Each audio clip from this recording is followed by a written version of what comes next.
Hello and welcome back to Dracula, but in Baltimore and a fish tank. We are back with Jonathan Harker. This is his second entry, dated 25 June. In the previous entry, he decided that he was going to follow the actions of the Count and try to crawl down the outside of the tower and go into Count Dracula's room because he's under a death watch, essentially. Same day, later, I have made the effort and, God helping me, have come safely back to this room. I must put down every detail in order. I went, whilst my courage was fresh, straight to the window on the south side, and at once got outside on the narrow ledge of stone which runs around the building on this side. The stones were big and roughly cut, and the mortar had by process of time been washed away between them. I took off my boots and ventured out on the desperate way. I looked down once, so as to make sure that sudden glimpse of the awful depth would not overcome me, but after that kept my eyes away from it. I knew pretty well the direction and distance of the Count's window, and made for it as well as I could, having regard to the opportunities available. I did not feel dizzy. I suppose I was too excited, and the time seemed ridiculously short till I found myself standing on the window sill and trying to raise up the sash. I was filled with agitation, however, when I bent down and slid feet foremost in through the window. Then I looked round for the Count, but with surprising gladness made a discovery. The room was empty. It was barely furnished with odd things which seemed to have never been used. The furniture was something the same style as that in the south rooms and was covered with dust. I looked for the key, but it was not in the lock, and I could not find it anywhere. The only thing I found was a great heap of gold in one corner. Gold of all kinds, Roman and British and Austrian and Hungarian and Greek and Turkish money, covered with a film of dust, as though it had lain long in the ground. None of it that I noticed was less than 300 years old. There were also chains and ornaments, some jeweled, but all of them old and stained. At one corner of the room was a heavy door. I tried it, for since I could not find the key of the room or the key of the outer door, which was the main object of my search, I must make further examination, or all my efforts would be in vain. It was open and led through a stone passage to a circular stairway which went steeply down. I descended, minding carefully where I went, for the stairs were dark, being only lit by loopholes in the heavy masonry.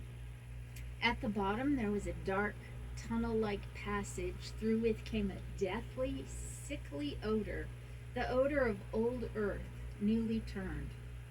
As I went through the passage, the smell grew closer and heavier.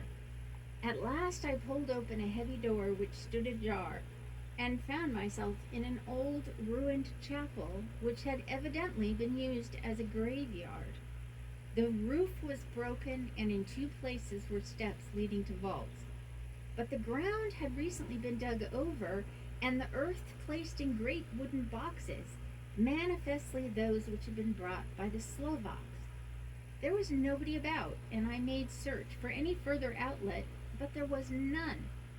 Then I went over every inch of the ground so as not to lose a chance. I went down even into the vaults, where the dim light struggled, although to do so was dread to my very soul. Into one of these I went, but saw nothing except fragments of old coffins and piles of dust. In the third, however, I made a discovery. There, in one of the great boxes, of which there were 50 in all, on a pile of newly dug earth, lay the Count. He was either dead or asleep, I could not say which, for the eyes were open and stony, but without the glossiness of death, and the cheeks had the warmth of life through all their pallor, and the lips were as red as ever. But there was no sign of movement, no pulse, no breath, no beating of the heart. I bent over him and tried to find any sign of life, but in vain. He could not have lain there long, for the earthy smell would have passed away in a few hours. By the side of the box was its cover, pierced with holes here and there. I thought he might have the keys on him, but when I went to search, I saw the dead eyes, and in them, dead though they were, such a look of hate, though unconscious of me or my presence, that I fled from the place, and leaving the Count's room by the window, crawled again up the castle wall. Regaining my own chamber, I threw myself panting upon the bed and tried to think. And that is the end of an extremely disturbing entry.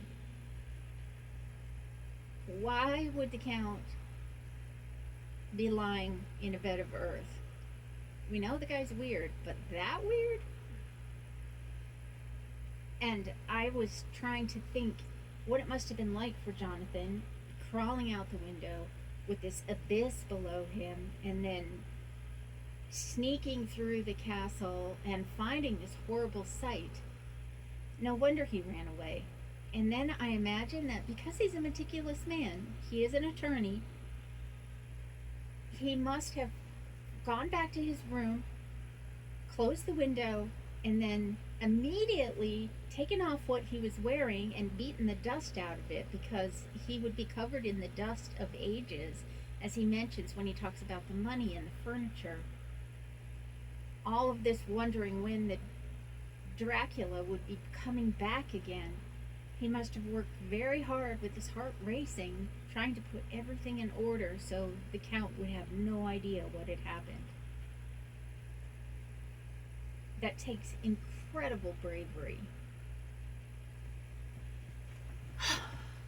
Well, I hope that you enjoyed today's reading, and I hope that you come back for the next one.